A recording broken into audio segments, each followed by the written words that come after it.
وإذن سلامة أنت سماها جعل وفرحية كبيرة waxaan la yaabanahay waxaan maqlay hadda wax yar ka hor ayaa waxa la ii sheegay in fanaaniin u socdo Muqdisho oo raba New York inay show ka dhigaan ay Istanbul joogan oo transit ku yihiin fanaaniintaas ma aragtay waa fanaaniin aniga walaalahay ah waa fanaaniin aan isku magaalada isku wadan deganahay sida ogeydeen baxamar aniga New York ka baaqday waxaan iga baajiyay shakhsi Soomaali ah oo nin ah marka meesha aniga layga banaday oo aniga laygu xumeeyay ayay ku dhiiradeen inay aadaan sanadkan horta taas waa nasiib darro waa disrespect iyo xushmad xumo ay aniga ila bareereen inay igu sameeyaan waliba ayagoo ah fanaaniintii shalay arooskayga labadayda garab fadhiyay waxa kale oo ka sii daran bayjadkooda kuma soo qorin ilaa fanaanku meeshuu aadayay iyo uu is update gareeyay wuxuu yiraahdaa halkaas aan soo socdaa sida aan ugu sheego marka maysan soo sheegin maysan ku faanin inay xamar u socdaan waa dhuunteen Istanbul ay hadda joogan hadda la sheegay hadan ka war hayaan hadan ka war helay marka waxa disrespect ah fanaaniin Yurub joogto oo walaalahay ah oo aan aqoon isu lahayn ayuu ninkaas soo wacday kuna yiri xamar aan rabaa inaan New York ugu imaataan waxay ku yiraahdeen soo ma tiidninkii ka bayro xumeeyaha iska ilaa weebo marka waxa nasiib darro ah oo aad wax looga naxa ah laba fanaan oo walaalahay aniga shalay garabkayga fadhiyay labadayda garab kala fadhiyo aniga ii heesay arooskayga oo garabkayga soo istaagay inay ma aragtay aniga xumaantayda iyo in aniga oo ma aragtay lay xumeeyo inay qayb weyn ka noqdaan oo isaas ku baxaan ay xamar tagaan aadan uga xumahay waxa kale oo ka xumahay ballanqaadkii ay ballanqaadeen mulkiilayaasha Siri Plaza ay igu yiraahdeen farxiyoy show kama dhacayo New York Muqdisho maadaama adiga lagu xumeeyay ninkaasna hoolkeena kama kireynayno mulkiilayaasha Siri Plaza dad kamid ah aniga ila soo xiriiray after videogayga markay arkeen videoga hore marka taas waxay cadeynaysaa inaan wax ma aragtay ballanqaada ama cadaalad ah aysan ka jirin Muqdisho waxa ku soo haray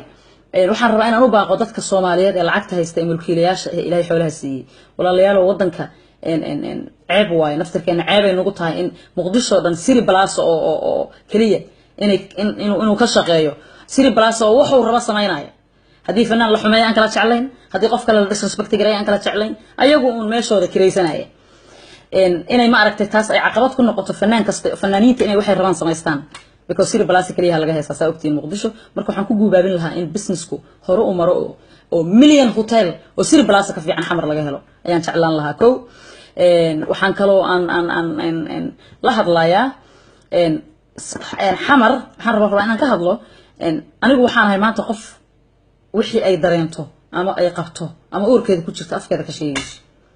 sidaydaba wax ma qariyo wixii aan dareemo oo qalada waan ka hadlaa qof kasto dulman inaan hadlaan jecelahay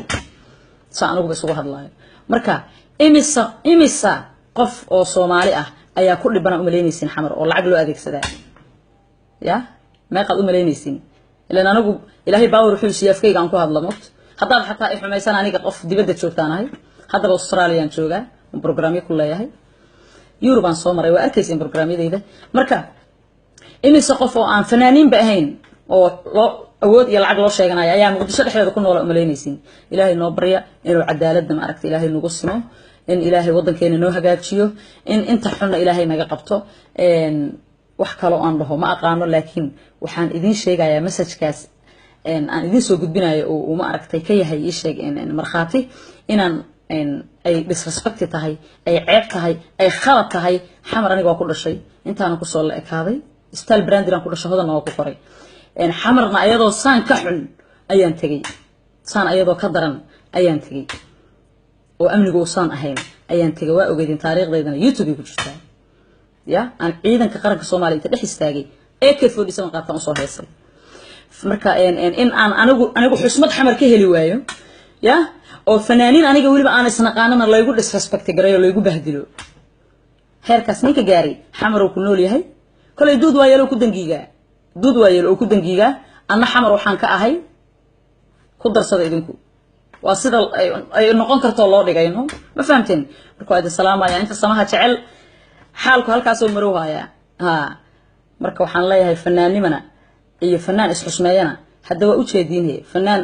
fanaan isxusmeeya la arki jiray fanaanka kala respect gareey laakiin halkaas ay maraysaa in labada qof oo aniga shalay garabkayga arooskayga fadhiday ay u dhuuntaan xamar oo hadda ka warheelan Istanbul joogan aadan uga xumahay waa idin salaamay inta samaha jecel kor Allah ka dhigo reer Muqdisho